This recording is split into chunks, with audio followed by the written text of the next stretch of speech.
Il 2025 a Cittadella si è chiuso con un grande risultato: 85.000 visitatori che hanno scelto di percorrere le storiche mura medievali, un vero e proprio simbolo della città.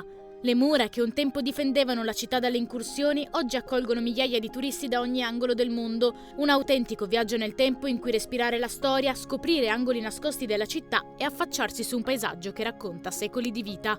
Una passeggiata a 15 metri d'altezza lungo tutta la cinta medievale che circonda il centro storico di Cittadella. I visitatori che nel 2025 hanno percorso il camminamento di Ronda sono ben 3.350 in più rispetto al 2024, numeri che raccontano di un anno di grande successo e testimoniano l'efficacia delle strategie di valorizzazione del patrimonio culturale del territorio. Al 31 dicembre mattina abbiamo registrato l'85 millesimo visitatore, quindi siamo molto soddisfatti di questi numeri in crescita appunto rispetto all'anno precedente, e siamo molto entusiasti sia nella varietà che abbiamo registrato da un punto di vista appunto dei visitatori, ma anche per quanto riguarda l'interesse non solo per il camminamento di Ronda, ma anche per il centro storico cittadino, che appunto ha registrato parallelamente al camminamento una crescita molto positiva. Siamo molto soddisfatti.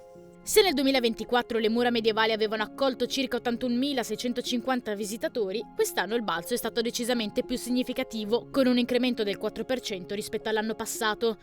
Visitatori in arrivo soprattutto dalla Germania, dagli Stati Uniti, Francia, Brasile, Paesi Bassi, Spagna, Regno Unito, Polonia e Romania, ma non mancano anche turisti italiani.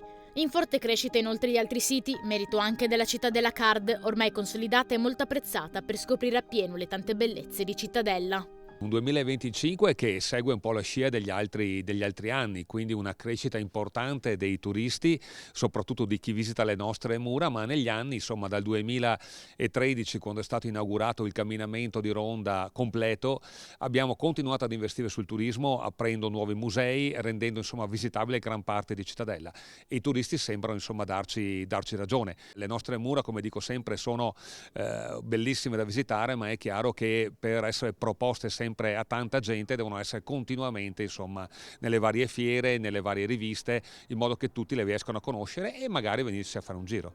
Un traguardo che celebra non solo la magnificenza di un sito storico, ma anche l'efficacia di una strategia turistica vincente. Nel 2025 Cittadella non è solo un luogo da visitare, è una destinazione che sa come sorprendere, conquistare e restare nel cuore di chi la visita.